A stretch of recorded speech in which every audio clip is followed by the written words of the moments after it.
Oi pessoal, tudo bem? Na aula de hoje a gente vai começar a falar sobre a termologia. A gente vai entender vários assuntos que caem bastante na prova do Enem, caem bastante nas provas de vestibular.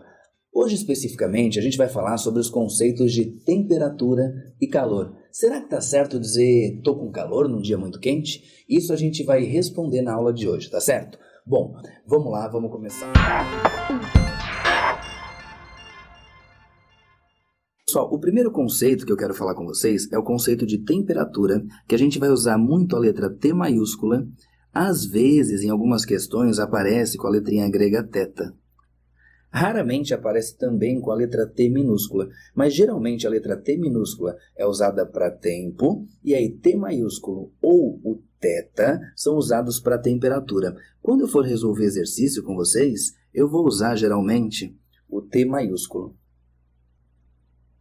Bom, pessoal, então vamos dar uma olhada no conceito, na definição de temperatura bem certinho. Eu vou pegar para vocês um objeto qualquer, como esse que está aí na tela, e vamos supor que a gente conseguisse enxergar as moléculazinhas desse corpo, os átomos desse corpo. Uma coisa que a gente já sabe lá das primeiras aulas de química que a gente aprende é que os átomos, as moléculas, eles não são 100% parados. Eles têm uma certa vibração, como você está vendo aí na tela. Bom, o que eu vou fazer? Eu vou acender o fogo ali embaixo. E o que a gente sabe do nosso dia a dia? Se eu acendo o fogo ali embaixo, aos pouquinhos essa peça, esse objeto, ele vai esquentando. Ou seja, a sua temperatura ela vai aumentando. Conforme a temperatura aumenta, as moléculas começam a absorver energia e começam a vibrar cada vez mais. Então, a temperatura vai ser proporcional a essa vibração, essa agitação dos átomos e moléculas de um corpo. Bom, eu vou parar essas moléculas para a gente concentrar no que eu vou te falar agora. Então a gente sabe que quanto maior a temperatura, mais as moléculas vibram. Então a gente vai definir temperatura como sendo uma medida indireta do quanto as moléculas vibram. A gente vai dizer que é uma medida indireta do grau de vibração ou agitação dos átomos e moléculas de um corpo. Temperaturas maiores estão relacionadas a vibrações maiores, e temperaturas menores estão relacionadas a vibrações menores. Pessoal, agora a gente já sabe então o que é a temperatura. Vamos lá. Se eu aqueço um corpo, as moléculas passam a vibrar cada vez mais. E não existe um limite máximo, um limite superior para a temperatura. Vai depender do quanto eu tenho capacidade de fornecer energia para esse corpo para que ele possa aquecer. Agora, limite inferior existe. O que acontece? Quanto mais você vai resfriando um corpo, se a temperatura baixa, a vibração das moléculas começa a diminuir. Aí ela diminui, até que uma hora seria para a gente o estado onde a molécula praticamente pararia de vibrar. Que seria para a gente o chamado zero absoluto. O que é esse zero absoluto, então? É o menor estado de energia da matéria, tá certo? Vamos anotar isso, vem cá comigo. Então vamos lá. O zero absoluto é para a gente o menor estado de agitação, de vibração da matéria. Que é para a gente o chamado zero Kelvin. Pessoal, mas sobre as escalas de temperatura a gente vai deixar para conversar um pouquinho mais para frente. A gente vai falar da escala Kelvin, vai falar da escala Celsius e vai falar também sobre a escala Fahrenheit. Agora, uma coisa importante da gente saber é como que a gente vai fazer a medição da temperatura. A medição da temperatura vai ser feita da mesma forma que a gente faz em casa, com um termômetro. E quando a gente fala de termômetro, a gente lembra desses termômetros comuns que a gente vê em loja, por exemplo. A gente lembra, por exemplo, desses termômetros comuns que a gente vê nas lojas. São termômetros que têm um líquidozinho vermelho, como esse que está aparecendo aí na tela para você. É o chamado termômetro de álcool. Em casa, a gente usa um termômetro também desse tipo, que é o termômetro de mercúrio, mas em casa, geralmente, é mais comum a gente usar, hoje em dia, o chamado termômetro digital, que tem esse formato tradicional aí que você está vendo na tela. Tem, por exemplo, para os bebês, o termômetro chupeta. Imagina só, se a gente já fica chato e reinento quando está com febre, imagina o bebê, tadinho. ele não precisa entender que tem que colocar o termômetro embaixo do braço e tal. Então, foi desenvolvido um termômetro no formato de uma chupeta, onde o sensor de temperatura fica ali na pontinha do bico, o bebê fica com aquela chupeta na boca, e aí você consegue ler a temperatura como você está vendo nessa imagem aqui atrás, tá certo? Agora, na próxima aula, a gente vai discutir algumas características especiais dos termômetros.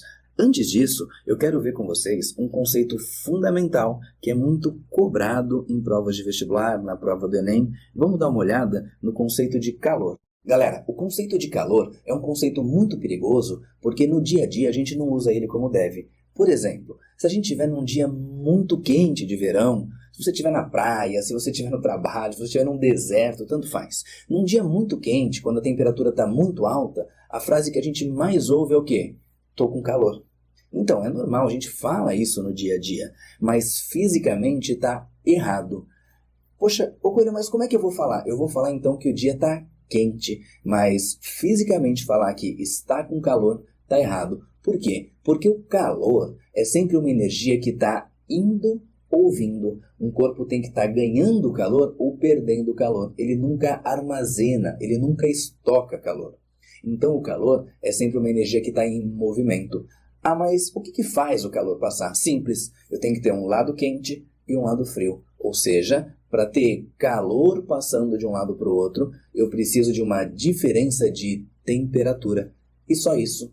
Daí de repente você está pensando, mas espera aí, está errado dizer tô com calor e dizer tô com frio. Tá certo. Por exemplo, se você estiver no inverno, se você estiver lá no Polo Norte, lá no Polo Sul, enfim, vai estar bem gelado, a temperatura ambiente vai estar bem baixa. Aí você vai dizer, tô com frio, né? Normal. Gente, frio, tá certo, mas frio é o contrário de quente e não é o contrário de calor, tá certo? Então, calor pra gente é sempre uma quantidade de energia indo ou vindo devido a uma diferença de temperatura. Vem cá comigo, vamos dar uma olhadinha nisso. Bom, eu vou colocar para você ali uma latinha de refrigerante. Vamos supor que essa latinha de refrigerante está na temperatura ambiente. Vou colocar ela no gelo para resfriar, para a temperatura dela baixar. Então, o que eu sei? Que o refrigerante está numa temperatura que eu vou chamar de T1, o gelo está numa temperatura que eu vou chamar de T2, e as temperaturas são diferentes, ou seja, existe entre eles uma diferença de temperatura. O que vai acontecer? Como as temperaturas são diferentes, vai ter calor passando de um para o outro. Para representar o calor, a gente vai usar a letra Q maiúscula, Q de quantidade de calor. Nesse caso, o que a gente sabe? Poxa, a latinha de refrigerante está na temperatura ambiente. Então, a gente sabe que a temperatura da latinha é maior do que a temperatura do gelo. Conclusão, eu vou ter calor passando da latinha para o gelo. E aí, como a gente acabou de combinar, eu vou representar essa quantidade de calor que passa de um corpo para o outro pela letra Q. Agora, pessoal, eu mostrei para vocês aqui dois objetos, ou seja, o refrigerante e o gelo. Agora, eu posso falar, por exemplo, de um objeto só, como essa barra, onde a ponta dela ficou no fogo, e aí ela está bem quente, e a outra ponta que eu tenho dela ali. Nesse caso, mesmo falando de um único corpo, que é essa barra que está ali, eu tenho uma diferença de temperatura nela, então o calor vai fluir nesse sentido. Ou seja, vai fluir da região de maior temperatura para a região de menor temperatura. Então, o que a gente percebe que o calor faz? O calor, ele passa de um corpo para o outro, ou de uma região para outra, devido a uma diferença de temperatura que existe entre essas duas regiões. E detalhe, ele flui da região de maior temperatura para de menor temperatura. Então vamos anotar isso bem certinho. A gente vai dizer então que calor é energia térmica em trânsito, em movimento, e causada pelo que mesmo? Por uma diferença de temperatura. Então a gente vai dizer que ele é energia térmica em trânsito ou em movimento devido a uma diferença de temperatura. Poxa, Coelho, mas não precisa ter um corpo encostando no outro? Não precisa. A gente vai aprender mais para frente as formas que o calor tem de passar e não precisa ter um encostando no outro. Ah, Coelho, mas então não seria pelo menos um meio material entre eles? Não, não precisa. Mesmo a gente estudando mais para frente, eu já vou te dar um exemplo. Entre o Sol e a Terra, existe uma região onde não tem matéria nenhuma, é o vácuo. E mesmo assim vem calor do Sol para a Terra. Agora, vamos completar nossa informação ali. Ali eu disse o seguinte, ó, o calor sempre flui espontaneamente, ou seja, por vontade própria, vontade entre aspas, é óbvio, da região de maior temperatura para a região de menor temperatura. Quando eu falei para você espontaneamente da região de maior temperatura para de menor temperatura, o que eu quis te dizer ali? Nesse caso, a gente tem que ficar atento porque, por exemplo, o que um aparelho de ar-condicionado pode fazer? Ele pode retirar calor de um ambiente que vai estar numa temperatura mais baixa e jogar esse calor para o lado de fora.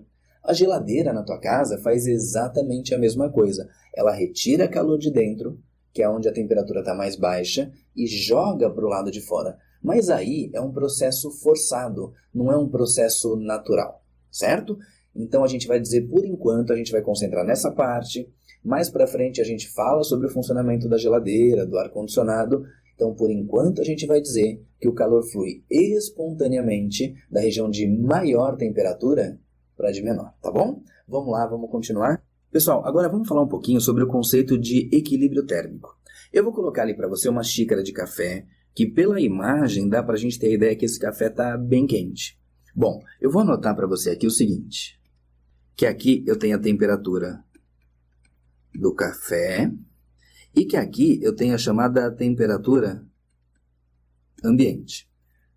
O que acontece? O café ele está mais quente que o ambiente. Então, pelo que a gente acabou de aprender, vai ter calor passando do café para o ambiente.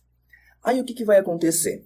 O café ele está perdendo calor e o ambiente está absorvendo essa quantidade de calor. E aí, pessoal, nessa situação, o que vai acontecer? Poxa, o café está quente, o ambiente está mais frio. A gente acabou de ver que o café vai perder calor para o ambiente. E uma coisa natural que a gente sabe do dia a dia é que se eu deixar uma xicrinha de café quente durante um tempo ali em cima da mesa, esse café vai esfriar. Ou seja, ele perde calor para o ambiente e a temperatura começa a baixar. E vai baixar, baixar, baixar e chega uma hora ela para de diminuir. Quando que ela vai parar de diminuir? Quando o valor da temperatura ficar igual a do ambiente. E aí, nesse momento, a gente vai dizer que eles atingiram o chamado equilíbrio térmico. Então, quando aparecer para você a expressão equilíbrio térmico, significa que as temperaturas são iguais. E, portanto, se elas são iguais, eles não trocam mais calor. Eles param de trocar calor, tá certo? Vem cá, vamos anotar isso. Então, o que vai acontecer? O café vai perder calor até que ele chegue na temperatura ambiente. Ou seja, agora a temperatura do café, que era maior, agora ficou igual à temperatura do ambiente. Então, a gente vai dizer que o equilíbrio térmico é quando dois ou mais objetos têm a mesma temperatura. Vamos anotar ali o seguinte, 2 ou mais corpos estão em equilíbrio térmico quando suas temperaturas são iguais. E aí, nesse caso, que é quando as temperaturas são iguais, eles param de trocar calor, ou seja, a troca de calor cai a zero. Bom, pessoal, vamos colocar em prática o que a gente estudou então. Exercício número 1, uma questão da prova do Enem. É comum nos referirmos a dias quentes como dias de calor. Muitas vezes ouvimos as expressões hoje está calor ou hoje o calor está muito forte, quando a temperatura ambiente está alta. No contexto científico, é correto o significado de calor usado nessas expressões? Bom, pelo que a gente viu agora há pouquinho na aula, não está certo. Então, de cara, a gente vai eliminar a alternativa A e a alternativa B. Agora, vamos dar uma olhadinha lá. Alternativa C. Não está correto, pois calor é energia térmica em trânsito, perfeito com a definição que a gente viu agora há pouco, o que cobraram da gente na prova do Enem. Só vamos dar uma olhadinha nas outras alternativas. A letra D falou o seguinte, não, pois calor é a quantidade de energia térmica contida num corpo. Um corpo nunca contém calor, ele nunca armazena calor. O calor é a energia passando de um lugar para o outro. Aí pode pintar a dúvida para você, poxa, Coelho, mas o que o corpo possui? O que ele armazena?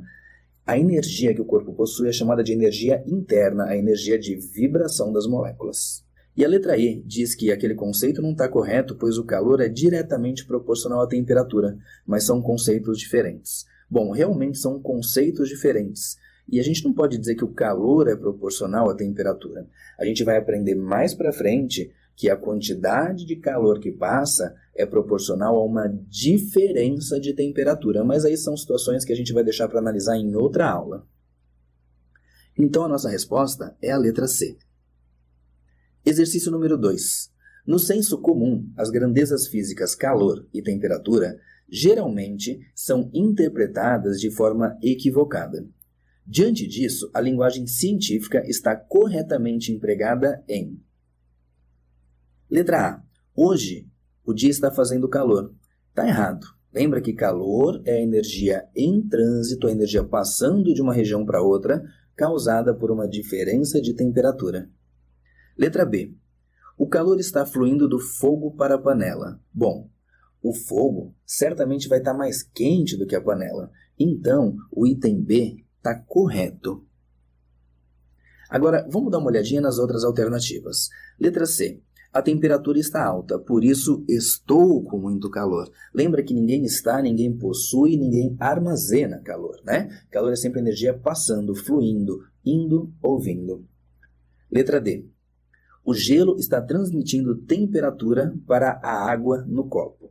Bom, se eu colocar um copo com água e gelo, e se a água não estiver na mesma temperatura do gelo, vai ter calor passando e não temperatura. A temperatura não é transmitida, ela pode aumentar, ela pode diminuir, mas quem é transmitido é o calor. E detalhe, numa situação básica onde você pega a água da torneira, do filtro, seja de onde for, e põe umas pedrinhas de gelo, o que vai acontecer é que o gelo vai estar numa temperatura menor e a água numa temperatura maior. Então, o calor vai fluir da água para o gelo. Por isso, então, a nossa resposta é a letra B. Pessoal, essa foi uma aula com alguns conceitos básicos, mas fundamentais, essenciais para o que a gente vai aprender nas próximas aulas. Eu espero que vocês tenham gostado. Tchau e até a próxima aula.